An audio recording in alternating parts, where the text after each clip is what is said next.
মই আপোনালোক নিউজ চেনেলক চুটিপাৰ গাঁওবাসীৰ তৰফৰ পৰা ধন্যবাদ জনাব বিচাৰিছোঁ। আৰু এইটো হৈছে সূৰ্য ষষ্ঠী ব্ৰত। ৭২ ঘণ্টা ইয়াত ব্ৰত ৰখা হয় আৰু এই ব্ৰতৰ আনাদিকালৰ পৰা হৈ আহিছে। ইয়াৰ ৰামায়ণতো আৰু মহাভাৰততো উল্লেখ আছে।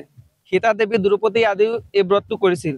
আৰু নাগ কন্যা সুকন্যাই নিজৰ স্বামীক মানে নেত্ৰৰ ভাল হ'বৰ কাৰণে তেওঁ চকুৰে দেখা নাছিল, তাৰ কাৰণে তেওঁ এই ব্ৰতটো ৰাখিছিল আৰু তাৰ পৰাই এই ব্ৰত পৰম্পৰাগতভাৱে চলি আহিছে আমাৰ ইয়াত। আৰু সূৰ্য ষষ্ঠী ব্ৰতটো হৈছে ইয়াত প্ৰকৃত সূৰ্য দেৱতাৰ পূজন কৰা হয় আৰু ৭২ ঘণ্টা ব্ৰত ৰখা হয়। প্ৰথম দিনটো হৈছে নাহাই খাই বুলি কয়।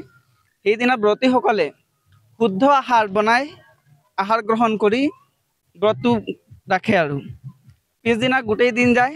সন্ধিয়া তেওঁলোকে ক্ষীৰ বনাই প্ৰসাদ ৰূপে গ্ৰহণ কৰে আৰু তাৰ পিছদিনা তেওঁলোকে পুৰা ২৪ ঘণ্টা মানে সূৰ্য উদয় নোহোৱালৈকে ব্ৰতটো ৰাখে।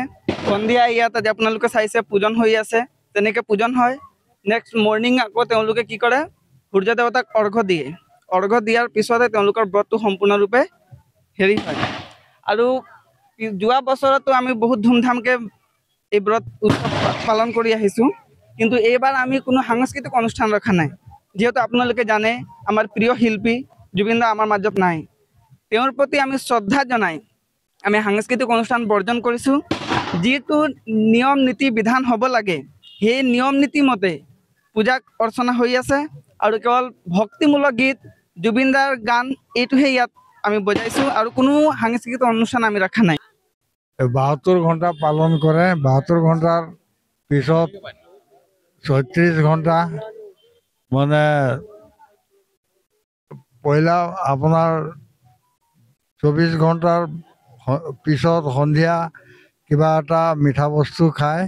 মিঠা বস্তু খোৱাৰ পিছত তাৰ পিছদিনা পৰা গোটেই দিন গোটেই ৰাতি সূৰ্য নোলোৱালৈকে এই ব্ৰতটো ৰাখে। সূৰ্য ওলাব তেতিয়া আপোনাৰ তাত আৰ্ঘা দিয়ে।